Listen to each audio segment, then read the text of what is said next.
हो, असली पाहिजे ना. का असं वाटतं? कारण महिला काय फक्त जॉब करत नाही, घरचंही वर्क करून ते जातात. पुन्हा मुलांची तयारी असते, टिफिन असतो.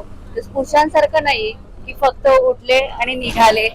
त्यांचा टिफिन वगैरे आम्हालाच रेडी करावा लागतो. शिवाय स्वतःची तयारी करावी लागते. ऑफिसमध्ये प्रॉपर स्वतःला रेडी ठेवावं लागतं. असं करून सगळं करणं निघावं म्हणजे हा. आणि त्याच्यानंतर मग बस स्टॉपवरती एवढा वेळ उभं राहून देखील गर्दीमध्ये चढले की मग म्हणजे पुरुषांची आधी घाई असते चढण्याची. ते स्त्रियांना आधी काय चढून देत नाही. चढल्यानंतर सीट मिळणं कठीण होतं. आता घरी एवढं काम करून निघा आणि सीट मिळणं पण कठीण आहे म्हणतं तर बरं मग गव्हर्नमेंट बसेस आहेत त्याच्यामध्ये तुम्हाला सेफ वाटतं का?